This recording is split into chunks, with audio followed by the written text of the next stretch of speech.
Rapidement, Archimède. Un seul, je vous préviens. Comme ça ne doit pas être le premier. Mon cher ami, si versez à boire vous flattez, vous n'avez qu'à continuer d'exercer votre métier d'indicateur de police en vendant des cartes transparentes. Compris? أبدا مش غصب عني أنا اللي اخترت أحبك ودي أول خطوة صح.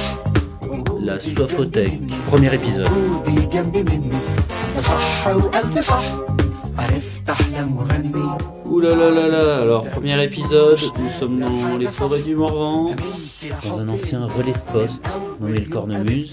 والعمر ماشي صح.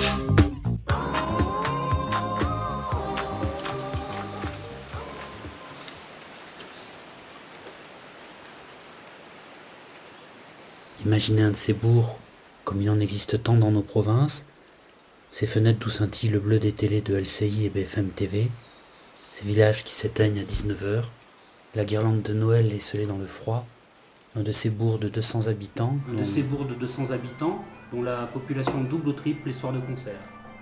Alors Nicolas, peux-tu tourner chez toi et ton équipe? Est-ce que tu peux nous parler du Cornemuse? Oui, bien, et LCI, tout ça, c'est une fausse idée. C'est pas ce qu'on fait. Cinémathèque de la soif. Oui, eh ben, bienvenue déjà, bienvenue à tous.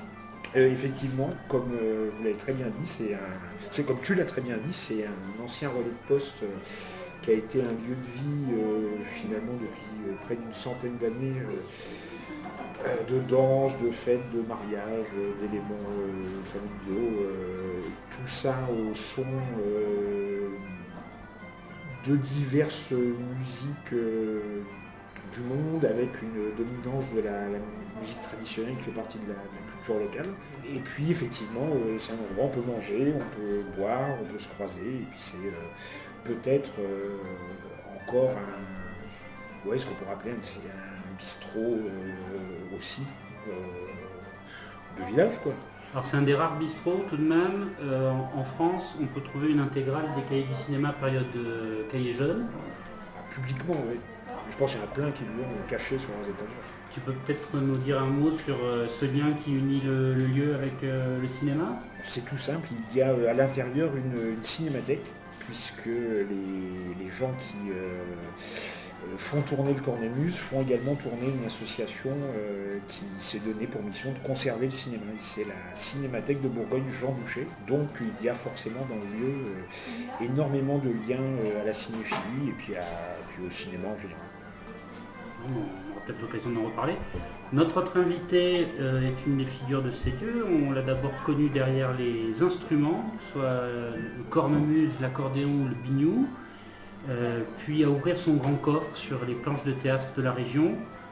Enfin, c'est un petit rôle à 50 ans passés qui le révèle chez Alain Guiraudy dans Rester vertical. Ce sera ensuite Élié Cisterne de Nos Frères Blessés, ou encore Yorgos Lanthimos à l'international. Raphaël Thierry, bonsoir. Aujourd'hui, tu tiens un premier rôle dans l'envol du cinéaste italien Pietro Marcello, que la critique a pu découvrir en ouverture de la quinzaine des réalisateurs. Le film sortira en début d'année prochaine, le 11 janvier. Nous sommes à la veille de ton envol. Voilà, comment tu te sens avant cette sortie? Est-ce que tu peux nous raconter un peu ce qui s'est passé ces derniers mois?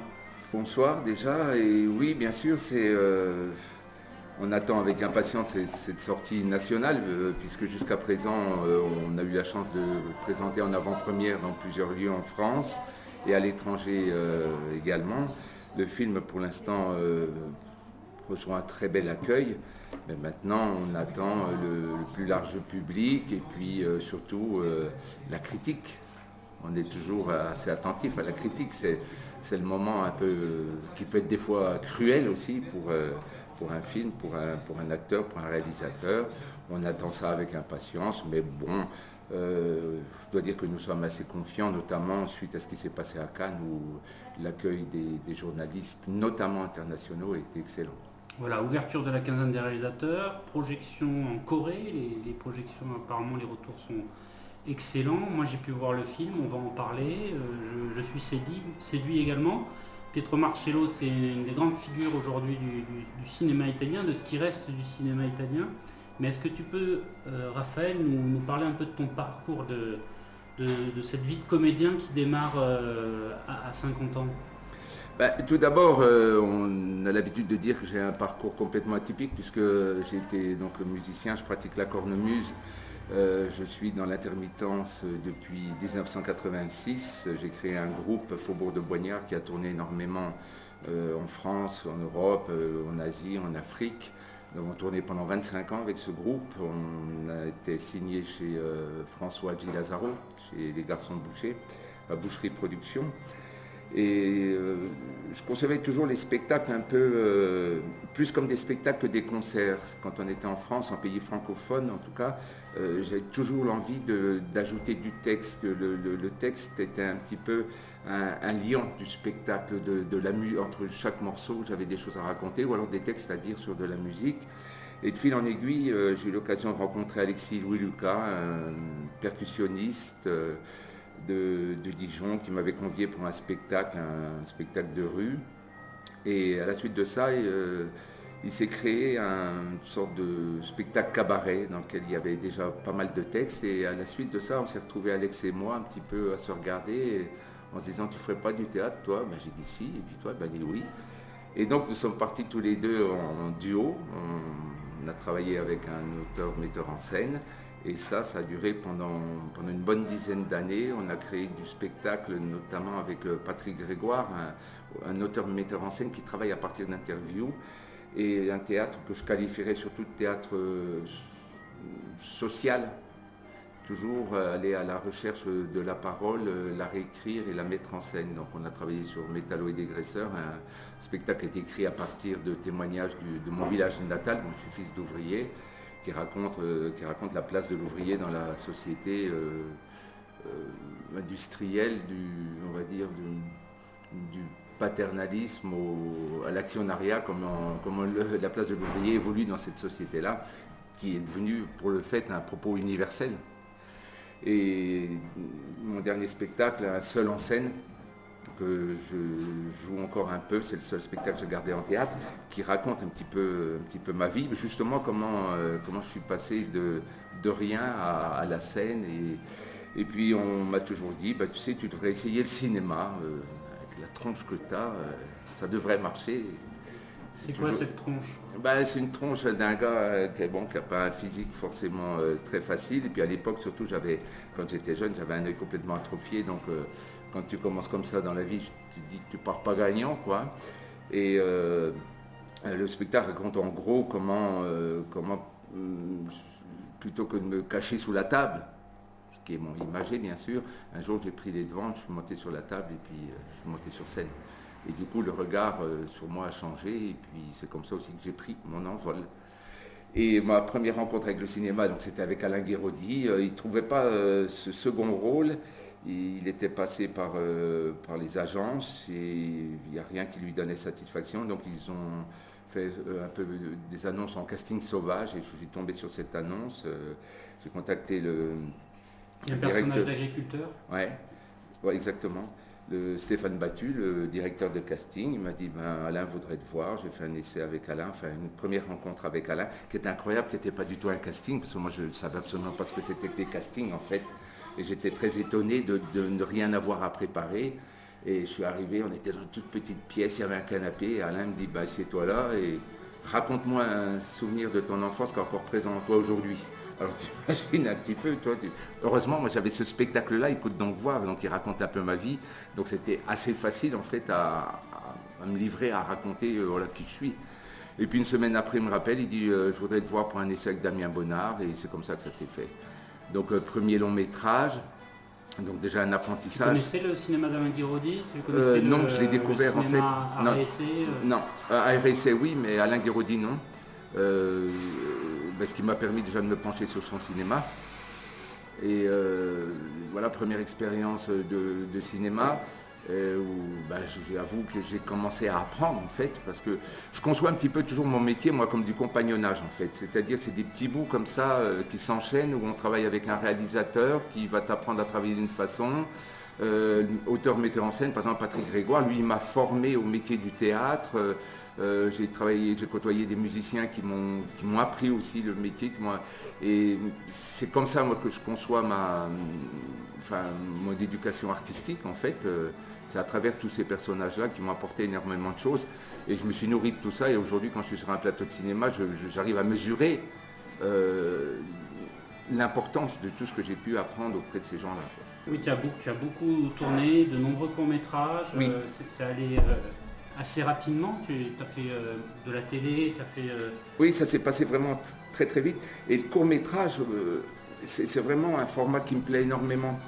Bon, je ne peux pas faire tous les films qu'on me propose, mais j'aime beaucoup cette idée de 7 jours de tournage pour raconter une histoire qui va durer 15 à 20 minutes. Je trouve qu'il y a toujours un petit peu comme une performance artistique dans cette façon de travailler, et avec des jeunes réalisatrices ou réalisateurs qui vont un peu jusqu'au bout de leurs idées, qui ne sont pas encore dans le carcan du cinéma où la production va t'imposer de changer ton scénario, ils vont jusqu'au bout de leurs envies, et ça c'est assez captivant, je trouve, et souvent les résultats sont plutôt de qualité, quoi. Une forme de liberté. Et pour en revenir à Pietro Marcello, comment s'est fait la rencontre là, vers ce premier rôle? Bah pareil, par casting sauvage en fait, parce que Pietro ne trouvait pas le rôle principal. Il avait casté énormément de gens très connus dans le milieu du cinéma qui ne lui donnaient pas satisfaction. Et cette annonce-là est passée, je suis tombé dessus, je l'ai envoyé à mon agent, qui eux n'avaient pas reçu l'appel, enfin n'avaient pas reçu le scénario. Et mon agent a dit, bah écoute, on les contacte, on voit. Puis du coup, j'ai fait une vidéo. Et j'avais repéré que le personnage principal jouait de l'accordéon. Donc comme je jouais un peu d'accordéon, j'avais pris mon accordéon ce jour-là. Donc tu racontes pendant 10 minutes ta vie. J'ai joué 2 morceaux. Pietro m'a contacté très rapidement pour que je fasse un essai avec Juliette Jouan, qui est l'actrice principale, la jeune, celle qui joue ma fille. Et juste après, on allait boire un coup de blanc. Il dit, tiens, tu ne te dirais pas d'aller boire un coup? On a bu 2 bouteilles de Chablis, qui étaient plutôt très bons. Et puis j'ai demandé, mais tu penses donner une réponse quand? Il dit, oh là, j'ai encore plein de gens à voir. Et en fait, il m'a rappelé 2 jours après en me disant, c'était moi. Et ça, c'est donc déjà très, très heureux d'être repéré par ce réalisateur qui fait un travail vraiment que j'adore. Et surtout pour mon premier rôle principal dans un long métrage. Aux côtés de Noémie Lovski oui, et de Louis Garrel. Louis Garrel, Yolande Moreau, François également. Négret, Bernard Blancan, un acteur magnifique aussi. C'était vraiment des très belles rencontres. Et puis, quand tu campes le personnage principal, tu es sur le pont tout le temps. Et ça, moi, c'est ce qu'il faut. J'ai besoin d'être tout le temps là, quoi. Alors, notamment, il y a une scène dont on va écouter un extrait qui est un peu la scène où tous les enjeux dramatiques démarrent. C'est la scène où tu rentres dans le café. C'est un film qui se passe au lendemain de la Première Guerre mondiale. Tu fais face à François Négret et on l'écoute. Bonsoir.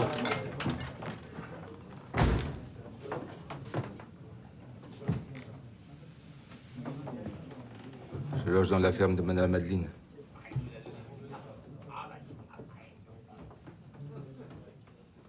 C'est vous l'homme de la pauvre Marie? Mais elle était brave, Marie. Qu'est-ce que je vous sers? Un canon de rouge?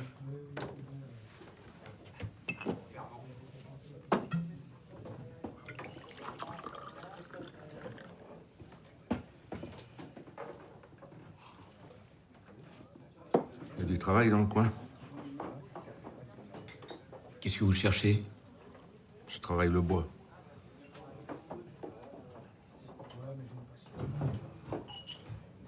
À Marie.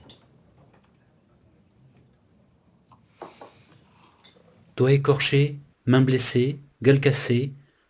Tout au long de l'ouverture du film, Pietro Marcello dépeint l'imaginaire social qui est le sien. Il porte un regard alerte sur le monde ouvrier.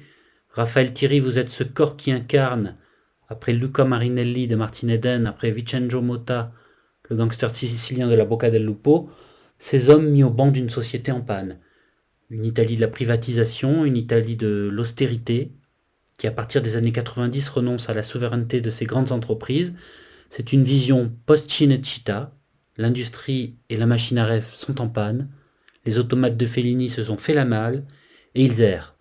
Et vagabondent, dans un quotidien fait de misère et de débrouille, c'est le réalisme magique que nomme le réalisateur. Aussi, Et je vous donne la parole et je te donne la parole, Raphaël. As-tu trouvé dans le personnage et l'univers de Pietro Marcello une résonance avec ton parcours? Oui, déjà la première raison, c'est que ce film se déroule en milieu rural et j'ai toujours vécu en milieu rural. Donc pour moi, ce personnage-là m'a renvoyé à des personnages que je côtoie presque tous les jours chez moi. Ces gens qui sont un peu des taiseux, qui sont un peu seuls, dont on ne connaît pas forcément l'histoire et qui sont plus ou moins, malgré eux, en marge de la société parce que ils n'osent pas trop se mêler au monde, ils ont une histoire qu'on devine ou qu'on connaît, qu'on n'ose pas raconter. Donc déjà, ce personnage-là, moi, je l'ai habité assez rapidement. Avec Pietro, on en a parlé pas mal avant de tourner, on n'a jamais répété, mais rapidement, on s'est compris sur ce que devait être ce personnage-là. Et là, cette séquence qu'on vient d'entendre, là où je rentre dans le bistrot, où tout s'arrête tout à coup, ça fait un peu western en fait. Tu vois le gars, le vrai cow-boy qui rentre dans le saloon et puis tout le monde s'arrête de jouer, un silence pesant envahit le bistrot. Parce qu'à cet instant-là, tous les gens du village qui sont au courant de l'histoire qu'il y a eu se disent mince, le revoilà ce gars-là et on ne pensait pas le revoir. C'était très rare quand même. Enfin, bien sûr, il y a des gens qui sont rentrés de la guerre de 14-18, mais pas tant que ça en fait. Et là, ça jette un froid terrible et le rapport entre moi et le patron du bistrot, François Négret, qui joue Fernand, va se compliquer, se détériorer au fur et à mesure que le film avance. Et ces bistrots, on va peut-être pouvoir parler des lieux comme le Cornemuse, de l'importance sociale des bistrots dans le monde rural. C'est un endroit que tu fréquentes ici depuis 20 ans.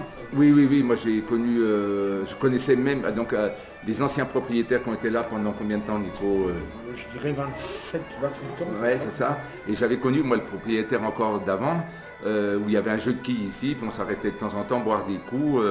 C'était des bistrots à l'époque qui étaient un petit peu ouverts jour et nuit. En plus, tant qu'il y avait du monde, ça ne fermait pas. Donc quand on rentrait de Verdet à droite à gauche, qu'on voyait de la lumière, on s'arrêtait. Puis comme on avait toujours les instruments avec nous, qu'ils soient midi, minuit ou 4 heures du matin, on sortait et on jouait. Puis c'était un petit peu des endroits stratégiques où tous ceux qui traînaient, les traînes savates du coin, se retrouvaient là, quoi. Bon, il y avait le côté de la fête aussi, mais il y avait le côté où tu passais boire un café le matin, enfin le lieu de rencontre comme il y a à Nau dans mon village. Le matin on se retrouve, tous on va boire le café, on commente l'actualité, ce qui est souvent très tragique, où il faut des fois un peu fermer les oreilles parce que tu entends des choses qui ne sont pas toujours agréables. Et ces lieux qui sont importants, nécessaires à une vie de village, quoi, vraiment des lieux de rencontre, un lieu social très important. Et toi, Nico, tu as repris avec ton équipe il y a 2-3 ans ce lieu. Comment elle se passe cette vie sociale? Je sais que quand je dis le village double ou triple les soirs de concert, c'est que... C'est très exagéré quand tu dis ça, parce que le village a tout de même 700 habitants. Nous, comment on le vit je crois dans une espèce de quotidien qui est un peu lié à tout ce que dit Raph là. C'est-à-dire nous, il est forcément fait de ce que sont les gens chaque jour dans leur façon de fréquenter ça. Il y a des moments où on a des gens, il n'y en a pas un qui est pareil de la journée, il va y avoir des joyeux, il va y avoir des gens qui ont des soucis, qui vont être moins festifs, il va y avoir... Puis, je sais pas, il y a des moments où ils sont tous pareils, tous joyeux, ou tous pas contents. Il y a un peu ce côté-là où ça centralise les humeurs, la façon dont les gens se côtoient, parce que moi je trouve que c'est un des rares endroits où on peut côtoyer les gens sans un rôle, ou sans un statut, je sais pas, professionnel ou social. D'habitude quand on est dans des choses où il y a beaucoup de gens, c'est souvent ça quand même, on a un rôle. Là, tu es juste la personne qui est là, et du coup je trouve que ça se mélange mieux en termes d'humeur. Voilà. Nous, c'est un peu ça qu'on voit dans cette façon dont vivent les troquets, et c'est génial, parce que c'est un mouvement permanent, parce que c'est une façon de pouvoir connecter à ce qui passionne chacun, que tu sois intéressé par l'idée d'organiser des spectacles ou que tu sois sur l'idée qu'il faut je sais pas, moi, aider des gamins à mener un projet ou à trouver une voie, un truc, tu trouves tout en fait là-dedans. Et chacun peut se trouver, et de la même façon que celui qui veut juste venir passer un bon moment, boire un coup et manger, il retrouve le même plaisir. Un des enjeux, c'est effectivement le lieu social, la rencontre, mais c'est également la programmation culturelle. De toute façon, c'est un lieu qui respire un peu ça, mais pas par ses murs à lui, parce qu'il est dans un territoire qui respire ça. Le Morvan est connecté à un patrimoine qui est très actuel, qui est très vivant, qui est en permanence mis en avant, même par les gamins actuellement, qui est une façon de vivre carrément, dans la façon dont c'est fait, qui est un rapport à certains instruments et à la façon dont les gens vivaient aussi. C'est ça, c'est une grande façon de vivre comme ça. Donc c'est évident qu'ici il faut beaucoup de concerts, beaucoup de musiciens. Il faut que le lieu soit en permanence accessible aux musiciens. Alors Raph disait qu'il fut une époque, il s'arrêtait à 4h du mat avec les accordéons. Les gens ne fonctionnent plus trop comme ça. Il n'y a plus 4h du mat, déjà parce qu'on ne serait pas ouvert. Mais par contre le côté tout le monde a l'instrument dans la voiture et si les gens se sentent bien et le sortent, il est toujours là. Ça continue, il n'y a encore même pas 48 heures, c'est ce qui s'est passé. T'en as un qui sort un accordéon, t'as 2 guitares qui arrivent,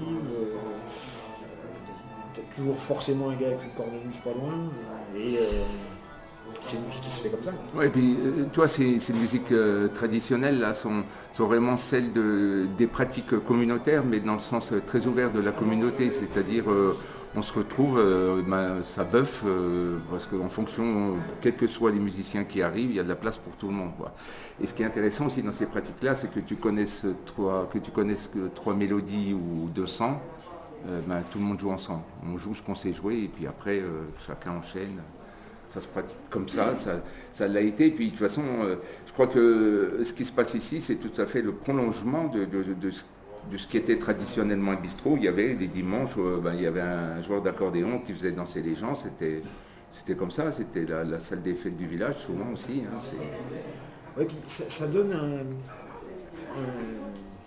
un mouvement que moi j'ai rarement retrouvé dans d'autres pratiques, mais qui est celui que c'est dans la façon même de le faire, ça transmet. C'est-à-dire qu'en fait, on se rend compte que les gens ont appris les instruments par ce genre de bœuf-là, par ce genre de session, au moment où tout le monde joue ensemble. Et en fait, ce que nous, on voit se passer là, on voit surtout des gamins en train d'arriver, des 16 ans, 15 ans, 17 ans, 18 ans, et être de ceux qui feront vivre ça dès maintenant et pour les 30 ans ou 40 ans aussi à venir. La transmission qu'il y a là-dedans, elle est incroyable. Je peux te rajouter un truc là-dessus, parce que Raph est pour moi, je trouve que c'est un grand théoricien, peut-être pas le mot, mais tu réfléchis beaucoup. Bistrologue. Alors, à ça aussi, mais c'est un peu une exception, mais surtout à la ruralité, comme tu disais, décrit comme un acteur rural, mais moi je t'ai toujours, depuis que je te côtoie, je t'ai toujours entendu questionner comment vivent les gens en ruralité, comment ça pourrait se passer, avec toutes les discussions que ça peut donner. Mais toutes ces questions-là qu'on évoque, je pense que chez Raph, c'est toujours lié à ce grand questionnement, comment on vit en milieu rural. Oui, c'est ça. Mais je crois quand on l'habite, qu'on s'y intéresse, c'est un questionnement qui est permanent. D'ailleurs, c'est ça qui fait un petit peu tâche, moi, dans le milieu du cinéma, parce que des comédiens, des acteurs qui vivent en milieu rural, en fait, il y en a très peu. Tu te rends compte, c'est ultra parisien, hein, le milieu du cinéma. Tu vois, pour l'anecdote, j'avais fait un casting 2 fois avec une directrice de casting et puis j'avais expliqué que je vivais dans le Morvan. Elle dit oh, c'est chouette, c'est génial, c'est magique, je connais, j'y suis déjà passé. Puis on discute, et puis je dis mais il faut que je file là, j'ai mon train. Elle me dit tu vas où? Je dis je t'ai dit j'habite dans le Morvan, mais elle me dit mais toute l'année. Et donc enfin, tu vois ce que ça leurs yeux, ce sont des lieux de vacances, mais ils ont du mal à imaginer qu'on puisse habiter à temps plein, surtout quand tu es dans ce milieu-là, quoi. Pour réussir dans le cinéma, il faut être à Paris, en gros. Et ça, il y a des fois, c'est un peu lourd à vivre. Mais tu arrives à vivre Ah oui. ton métier Ah oui, oui. Le podcast, depuis ici. Oui, oui, oui. du vin et du cinéma. Ce dont on s'aperçoit, c'est que la Première Guerre mondiale a permis la conquête nationale du vin. De 25 centilitres de ration en 1914, il passe à 50 centilitres en 1916, puis à 1 litre en 1918. Il permet l'ardeur au combat, ainsi que la consolation face à l'absinthe, qui est interdit à partir de 1915. Le vin est vu comme un canon, comme un fortifiant. Il est nommé Perpinard par les poilus, un mot argot dérivé du cépage Pinot. Le Perpinard est sacralisé, il devient le lion de l'armée. On parle de 4000 wagons de vin partant au front. Résultat, lorsque le soldat rentre chez lui, après la guerre, comme on le découvre dans cet extrait, il a pris une habitude de consommation face à la bière ou au cidre. Le vin est devenu une habitude de consommation nationale. Si l'habitude de consommation est devenue nationale, il existe cependant de nombreux vins de pays, des petits vins qui ne sont pas connus internationalement, mais qui existent et qui ont une histoire. Et notamment, Raphaël, tu souhaitais parler des coteaux du Tanais, les vins de la Nièvre. C'est une petite aire d'appellation, il n'y a que 20 hectares avec 7 vignerons. Alors là, du coup, ce soir, on goûte un melon de Bourgogne de Perdou-Coris. Tiens, je te resserre. Nicolas, je te resserre. Avec grand plaisir. Mais donc, il y a une figure dans les coteaux du Tanais qui est Pierre Hervé. Oui. Tout ça, encore une histoire de musique et de cornemuseux. Moi, j'ai rencontré Pierre Hervé il y a pas loin de 40 ans maintenant. Il était institut en région parisienne. À l'époque, il jouait déjà de la cornemuse vraiment très très bien. C'est un excellent cornemuseux. Il est venu s'installer dans le Morvan il y a une trentaine d'années à peu près. Il était vraiment, et il est toujours d'ailleurs, passionné de vin. Et il avait une idée, c'est arrêter son métier d'instit pour se lancer dans la viticulture. Et il a repris donc des vignes sur les coteaux de Tanais. Il a sorti ses premiers vins il y a peut-être une trentaine d'années ou 25 ans. Dans les années 90. Ouais, c'est ça. Et parce qu'il y a toujours quand même une relation assez profonde entre le joueur de cornemuse et le vin. Et ça, quand tu fouilles un petit peu dans les archives, il y a beaucoup de textes qui te renvoient à ça. On dit toujours que le cornemuseux boit avant de jouer pour se mettre en haleine, pendant pour s'entretenir et après pour se réconforter. Tu vois, on dit toujours le cornemuseux a la soif. Et c'est dans ce cadre-là, donc tu es allé sur le domaine peut-être Oui, je suis allé quelques fois joué chez lui. dans le chai peut-être? Non. Je sais pas, peut-être, c'est possible, mais tu sais, passer un certain... C'est le domaine du Bel Air. Certaines heures dans la nuit, des fois, on ne sait plus trop ce qu'il y fait. Et donc, il avait lancé un actionnariat, enfin, il avait les gens qui souhaitaient pouvaient être actionnaires de ces vignes pour qu'ils puissent lancer son entreprise. Et moi, je faisais partie de ces actionnaires-là. Et on était toute une équipe, essentiellement des musiciens, qui ont participé à la mise en place de son domaine. Et après, ça nous est arrivé plusieurs fois de prendre ces vins pour les manifestations qu'on organise, comme la fête de la Vielle, le festival de cornemuse. On travaillait avec lui, puis de fil en aiguille, lui, il a vendu un peu partout. Des vins, moi je ne suis pas suffisamment spécialiste en vin pour en parler, mais je crois que c'était des vins qui se tiennent. Et il semblerait que les coteaux de Tanais, je sais pas, il me semblait que c'était un des plus gros vignobles de France. C'est possible ça Non, ça doit être plutôt un des plus petits. Ah, des plus petits. Ah ben je savais qu'il y avait un plus quelque chose, mais je ne savais pas si c'était petit ou grand. Ah ouais. Avec 21 hectares. Pour en revenir à cette histoire entre cornemuseux et vignerons, il y a un autre cornemuseux très réputé, Philippe Rieur, qui est vigneron à Verdigny-les-Sancerres. Et puis un autre, Jean-Jacques Smith, qui est vigneron à côté de Vierzon. Il y a une association qui travaille sur les musiques traditionnelles qui a remis en place un vignoble à côté de Livry, dans l'Allier. Il y a beaucoup de relations quand même entre ces musiciens et le vin. Mais en préparant l'émission, en préparant le podcast, tu as évoqué un personnage que je ne connaissais pas. Tu m'as dit c'est une figure des bistrots parisiens. C'est Bernard Dimet. Est-ce que tu peux nous parler de comment tu as rencontré Bernard Dimet, du moins ce personnage, parce qu'il est décédé en 1981, nous parler un peu plus de lui. J'ai découvert curieusement Bernard Dimet par le biais d'un artiste amateur, mais qui n'avait d'amateur que le nom, puisque c'était un gars qui savait vraiment se mettre en scène et qui avait un répertoire incroyable, qui était un stite et qui faisait beaucoup de spectacles en dehors de son boulot et qui très souvent a construit un spectacle autour de Bernard Dimet sur ses textes et ses chansons. Et au sein de cette écriture qui raconte... T'as l'impression que Dimet trempait sa plume dans le vin pour écrire. C'est un gars qui avait une façon de traiter, de raconter l'ivresse d'une poésie incroyable. Tu sentais quand tu entends les textes ou les chansons de Bernard Dimet, tout de suite tu es dans un univers, même si tu ne connais pas Paris, tu vois ce gars se promener la nuit, errer la nuit dans tous les bistrots autour de Pigalle, ce gars qui n'arrivait jamais à rentrer et qui avait besoin de ces soirées-là, de ces rencontres pour après pouvoir le mettre sur un papier et puis pouvoir leur donner à tout le monde. Et je n'ai jamais rencontré ce gars-là, hein, hélas, mais quand j'entends ces textes, je me dis, bon Dieu, qu'est-ce que j'aurais bien aimé passer quelques nuits avec lui.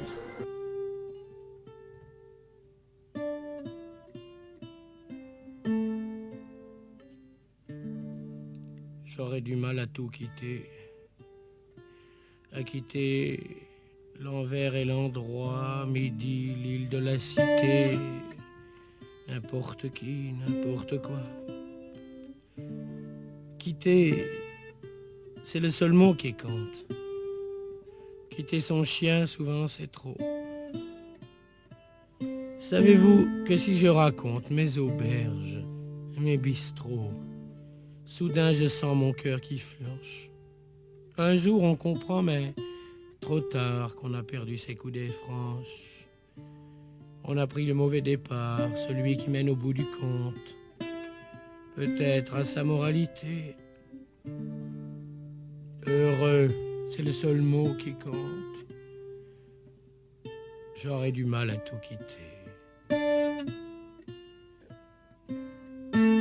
Je vis mon temps comme un roi nègre, superbement désargenté, allant de l'élite à la pègre, sans me plaindre ni me vanter. Je suis secret comme une idole, comme un cercueil de Pharaon. Pauvre jeune homme, à tête folle qu'on appelait Toutankhamon. Il fut peut-être beau, peut-être. Après 1001 saisons, au fond d'un palais sans fenêtre, on découvrit Toutankhamon. On dit qu'il ne fut pas grand-chose, un pauvre petit enfant roi. Sous le sable où naissent des roses, au fond d'un sarcophage étroit, il attendit 3 millénaires dans un cercueil d'émail et d'or. Parmi les objets funéraires dont se composait son décor, tout fut prévu pour qu'on l'oublie, mais son beau visage pensif était plus vivant que la vie, un ressuscité d'or massif. Mais moi, qui ne suis pas un prince, qui ne suis presque rien du tout, n'ayant ni château ni province, j'arriverai bien vite au bout. Si je m'en allais les mains vides, ce serait affreux de mourir. Car sous ma pauvre pyramide, l'éternité pour y dormir sans que nul bruit ne me réveille, jusqu'à la fin des fins des temps, j'aurai bien mal de ces merveilles qu'il faudra quitter en partant. J'aurai du mal à tout quitter, tout à la fois, comme on s'arrache. C'est si navrant de s'en aller avant d'avoir fini sa tâche. J'en ai fait la moitié du quart du centième. Et le plus souvent par hasard, il faudra bien partir quand même. Pour vous, rien ne s'arrêtera. La Seine au pied de Notre-Dame, au même rythme, coulera ma mort, ne sera pas un drame. Je n'étais pas un pharaon. Que s'éteigne la courte flamme. Je n'ai rien fait que des chansons. J'aimais les parfums de l'enfance. J'adorais mes 70 ans, je les idolâtrais d'avance. J'étais à mon aise dedans. Je n'ai pas de philosophie, je n'ai jamais compris le mot, ça ne fait rien. J'aime la vie, je voudrais connaître Tokyo et l'Amérique où l'on s'amuse à se défaire une raison. J'aimerais tant voir Syracuse, mais tout cela n'est que chanson. À toi, le dernier mot du conte, la minute de vérité. Je t'aime, et c'est tout ce qui compte. J'aurais du mal à te quitter.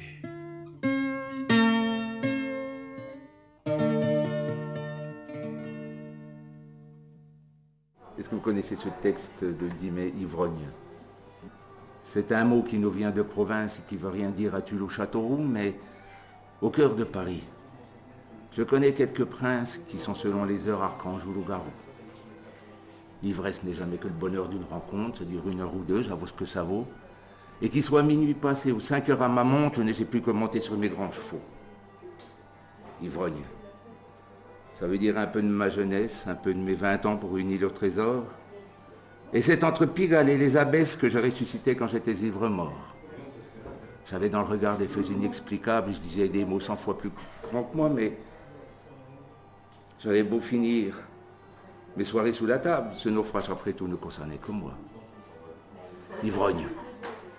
Et pourquoi pas? Et je connais 100 fois pire, ceux qui ne boivent pas, qui sont moches en troupeau et qui baissent par hasard. Allez, venez boire un coup avec moi, on s'ennuiera plus tard. En classe, Laura. Super, merci de cette découverte. Messieurs, merci. Lui, il est fort, Raphaël. À la fois, il t'annonce qu'il faut faire le film, et déjà, avant même que qui que ce soit d'autre puisse faire un casting, bam, il te balance le truc, il se rend indispensable et évident. Ah bah qu'est-ce que tu veux, hein, faut être opportuniste. Hein.